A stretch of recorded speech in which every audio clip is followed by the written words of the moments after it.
स्वागत है आपका मेरे इस सफ़रनामा में। और आप यहाँ पे आए हो। आपका सफ़र तो जानेंगे ही जानेंगे, बट वो 26/11 की जो रात, जो आपने वहाँ किया, जो हुआ वहाँ पे, वो आपकी ज़ुबानी सुनेंगे। पर पहले मैं ये जानना चाहता हूँ कि आप कहाँ से हो प्रवीण भाई, कहाँ जन्म हुआ आपका? सभी सफ़रनामा देखने वाले जितने भी हमारे दर्शक हैं उनको मरीन कमांडो प्रवीण कुमार तेवतिया का जय हिंद, जय हिंद नमस्कार। जी, जय। मैं बिलॉन्ग करता हूँ डिस्ट्रिक्ट बुलंदशहर के एक बहुत फेमस गांव भटौना से, जी, जिस गांव ने इस देश को एक प्रधानमंत्री चौधरी चरण सिंह दिए जी।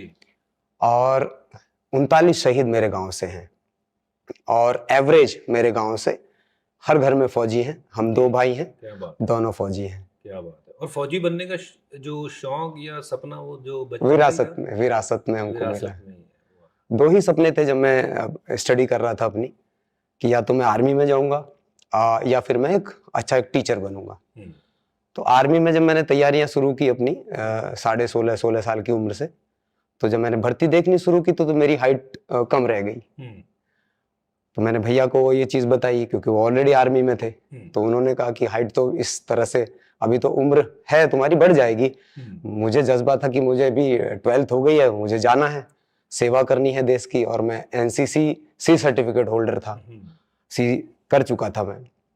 तो मुझे था कि मैं जितनी जल्दी सेना में जाऊं उतना हुँ, अच्छा। हुँ, तो उन्होंने कहा कि इतनी जल्दी तो हाइट तुम्हारी काफ़ी कम है, 162 मेरी उतरती थी उस समय हुँ, पर, और आर्मी में 170 चाहिए। जी, तो मैं बहुत छोटा दिखता था। हुँ, तो मेरे भैया ने सजेस्ट किया कि इससे बेहतर आप नेवी या फिर एयरफोर्स में ट्राई करो। हुँ, तो फिर मैं नेवी में चला गया और नेवी में जो मेरा सफ़र शुरू हुआ वो हाइड्रोग्राफिक सर्वेयर से शुरू हुआ। ओके, जो लोग समुद्र में सर्वे करते हैं, जी, चार्ट बनाते हैं, जी। उससे मेरा सफ़र शुरू हुआ। स्पेशल फ़ोर्सेस में फिर कैसे आपकी वो जो सफ़र रहा, वो कैसा रहा? एक दिन मैं ड्यूटी पर था जी, जहाज में, और रात की ड्यूटी थी। तो रात को करीब 10:30 बजे के आसपास एक जो कमांडो था, मरीन कमांडो, वो मेरे शिप में आया। जी, वो उस शिप से ही बेस्ड था, हुँ, उस शिप से कोर्स करने के लिए गया था। जी, तो मैंने देखा उसकी ड्रेस बिल्कुल डिफरेंट है, ब्लैक कलर की सारी ड्रेस पहने हुए है, मरून कैप लगाए हुए है और दो बैज हुँ, पीतल के चमकते उसके चेस्ट पर लगे हुए हैं। हुँ, तो मैं मुझे आकर्षक लगे वो दोनों चीज। मैंने बोला ये क्या है सर? हुँ, तो वो बोले कि इसको मरीन कमांडो कहते हैं। हाँ, तो मेरी जिज्ञासा और बढ़ी। हुँ, तो मैंने पूछा सर ये कैसे बनते हैं?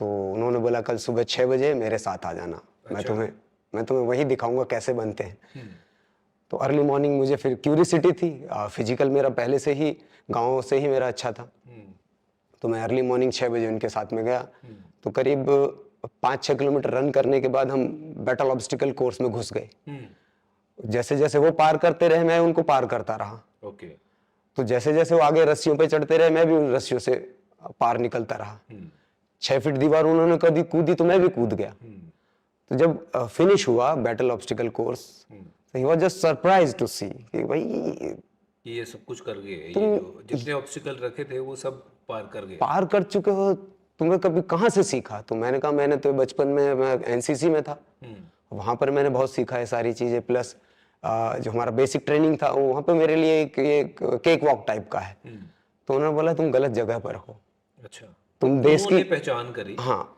उन्होंने कहा तुम गलत जगह पर हो, हुँ, तुम देश की और ज़्यादा सेवा कर सकते हो एक मरीन कमांडो बन के।